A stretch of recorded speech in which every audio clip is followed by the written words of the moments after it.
When you download the iHeartRadio app and put the WD and Shook Show on your list of stations, you will prove to the world that you're a little bit smarter than everyone else. The WD and Shook Show, your connection to the signs of the times. Oh, God.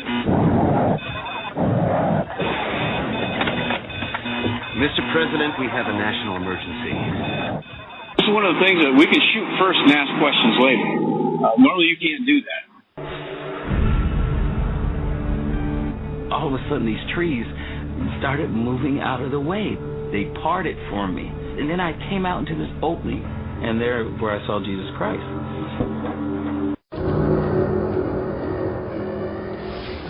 Back in 1927, an American socialist, Norman Thomas, 6 times candidate for president on the Socialist Party ticket, said the American people would never vote for socialism. But he said under the name of liberalism, the American people will adopt every fragment of the socialist program. He is more imminent. James Madison, in 1788, speaking to the Virginia Convention, said, "Since the general civilization of mankind, I believe there are more instances of the abridgment of the freedom of the people by gradual and silent encroachment of those in power than by violent and sudden usurpations." When men were free.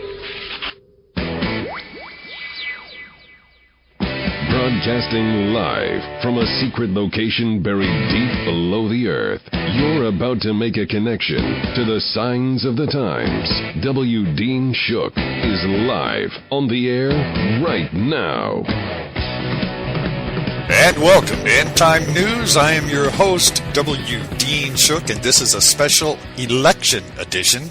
It's going to run a little bit longer than our usual because this election is, like every election, very important. We're going to have a frank discussion about elections here in America. I want to start this off in just a moment and give you a little bit of history. And then we're going to talk about the last couple of elections and this election and what this means to us as Christians. And we'll do that right after this message. GoDaddy offers everything you need to make a name for yourself on the web, from domain names and website builders to complete e-commerce solutions. We've earned our place as the world's #1 accredited domain registrar by delivering world-class products at competitive prices and support them with industry-best services delivered 24/7, 365. We're proud to serve our customers from locations around the world. Sign up now at wdshook.com and get your domain name as low as $5.99 a year. Sign up now at wdshook.com. Go, Daddy. Go, Daddy.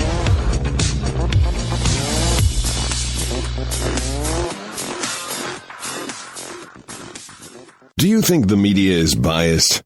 Maybe they're leaving something out, or there's something they're not telling you.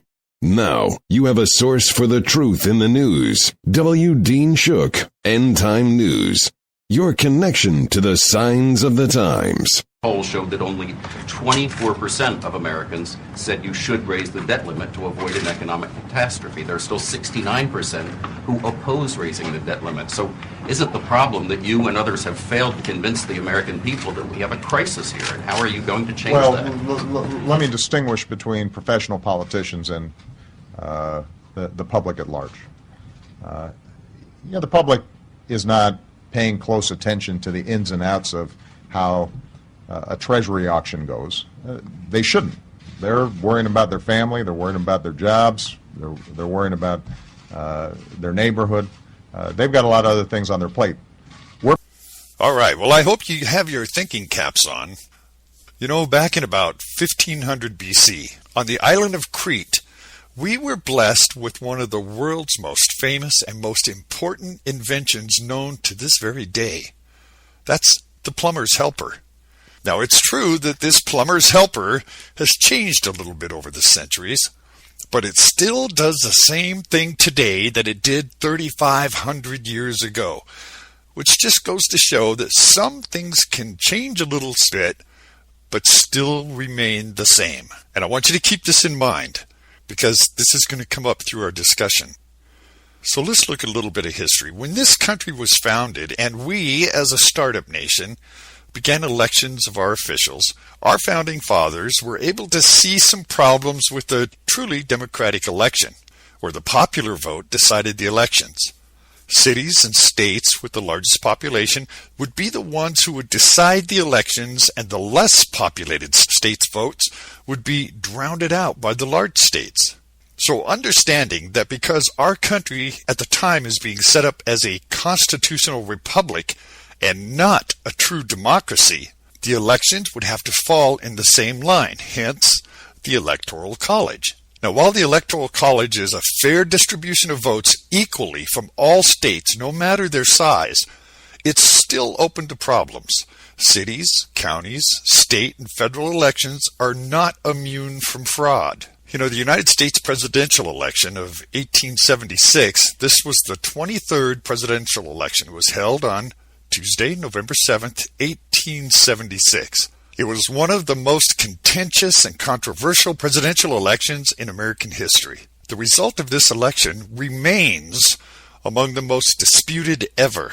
Now, even though there's no question that Samuel J. Tilden, one of New York's, outpolled Ohio Rutherford B. Hayes in the popular vote, after a first count of votes, it was clear that Tilden had won 184 electoral votes to Hayes' 165, with 20 votes unresolved. These 20 Electoral College votes were in dispute in 4 states. In the case of Florida, Louisiana, South Carolina, each party had reported its candidate had won the state, while in Oregon, one elector was declared illegal as an elected or appointed official, and he was replaced. So the question of who should have been awarded these electoral votes is the source of the continued controversy about the results of this election. Well, an informal deal was struck to resolve this dispute, the Compromise of 1877, which awarded all 20 electoral votes to Hayes. Now, in return, the Democrats acquiescence in Hayes' election, the Republicans agreed to withdraw federal troops from the South, ending the Reconstruction. So the promise effectively ceded power in the southern states to the Democratic Redeemers, who went on to pursue their agenda of returning the South to a political economy resembling that of its pre-war condition, including the disenfranchisement of black voters. This was the first presidential election in 20 years where the Democratic candidate won a majority of the popular vote. This is also the only election where a candidate for president received more than 50% of the popular vote, but was not elected president by the Electoral College. One of our 4 elections in which the person winning the plurality of the popular vote did not win the election. It is to date the smallest electoral vote victory of the election with the highest voter turnout of the voting age population in American history. So you see, controversies over elections are not unusual. Now, let me give you some stats from our last 2 presidential elections. You know, it seemed that in the late 1800s, people were screaming that the election had been stolen, that it was fraudulent, that because of Oregon's stance, those 20 electoral votes should have gone the other way, or maybe been split, or there was 100 different scenarios coming up that everyone says should have been done, but wasn't.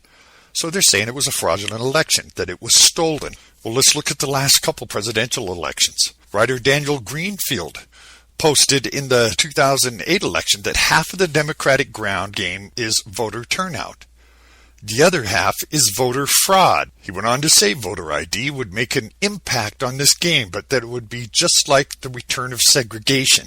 So let's take a look at some headlines of our last presidential vote. In Florida, Obama got over 99% in Broward County precincts.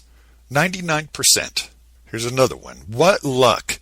Obama won dozens of Cleveland districts with 100% of the vote. Not a single vote for Romney. Here's another one. Good news. Obama won county in Ohio with 108% of voter registration. 108%. There was also breaking news in St. Lucie County, Florida, where 141% turnout won the county for Obama. 141%. Out of 175,000 registered voters, 247 vote cards were cast in Lucia County, Florida. Was there fraud there? Was there fraud in Pennsylvania? Obama got over 99% of vote at polls where GOP inspectors were removed. Turnout somehow 30% above the government numbers. How can that be? Well, what do we make of this? The assault on liberty in the 2008 and the 2012 election was led primarily by those on urban Obamanation plantations, those who depend on what Obama called redistributive justice from the rest of us in order to survive. Alexander wrote, they accounted for almost 60% of Obama's constituents, and social democrats are masters of co-opting or buying their allegiance and getting them to the polls. Well, was it stolen? If you remember in our last election, the polls were neck and neck in most places right up to the very last minute. And then all of a sudden, we have all of these counties, all of these states where Romney got 0 votes and Obama not only got 100%, but over 100%. Was there any outcry? Was there anybody that said something's wrong here? Nobody said anything. Well, what about the non-citizen vote? Is there a reason why the government is so adamant about not having voter ID? You do not have to prove who you are to vote. Is there a reason for that? Well, there's a WND exclusive that has confirmed that non-citizen voters are boosting the Democrats. This new study puts numbers behind the claim that the votes of non-U.S. citizens in the 2008 presidential election handed the White House to Barack Obama. This study, authored by Jesse Richman and David Everest, who are affiliated with Old Dominion and George Mason universities, found the number of non-citizen voters could range from just over 38,000 at the very minimum to nearly 2.8 million at the maximum. Of these non-citizen voters who voted in 2008, the study found that 81.8% reported voting for Barack Obama, compared to 17.5% who voted for John McCain. The tendency of non-citizens to vote Democrat was confirmed 2 years later. Similarly, in 2010, 53.8% of non-citizens reported voting for the Democratic House candidate, while 30.7% indicated they voted for the Republican. The results affirmed the contention of many, including the Washington watchdog Judicial Watch, that a large number of non-citizen cast ballots in the U.S. elections, and that it's possible that the illegal votes were responsible for President Obama's 2008 victory. Judicial Watch said in a report on the study that using data from the Cooperative Congressional Election Studies, the large-scale academic survey found, in fact, enough illegal voters cast ballots in 2008 to conceivably account for Democratic victories in a few close elections. Judicial Watch President Tom Fenton said the study confirmed that Judicial Watch working theory that foreign nationals illegally vote in federal elections in large numbers and have allowed Democrats, including this president, to steal elections. This is why the left does not want voter ID. It loves same-day registration, vote by mail, etc. It craves amnesty and open borders. Fenton said, it's not about the Hispanic vote. It's about the illegal alien vote. And the illegal alien vote is what we're talking about here, because it's not all Mexicans. It's about stealing elections. It makes all the talk about targeting, messaging, issues, candidates, and policies just seem quaint because they have nothing to do with it. The study also found non-citizen votes would have given Senate Democrats the pivotal 60th vote needed to overcome filibusters in order to pass health care reform and other Obama administrative priorities. Political science professor pointed out that Senator Al Franken, the comedian who was elected to the Senate of Minnesota, won by 312 votes. 312. So you see, there's a reason why they don't want voter ID. And there's also a reason why this administration keeps promising amnesty but doesn't produce it. Because they want all of these illegal votes to go for them because they think amnesty is coming, and if they vote for the Democrats, they're going to get that amnesty. This is a ploy to get all of the illegals to vote because you don't need ID, and to vote for the Democrats because they're going to give them amnesty. That's why the president has delayed it until after the election. He's counting on that illegal vote.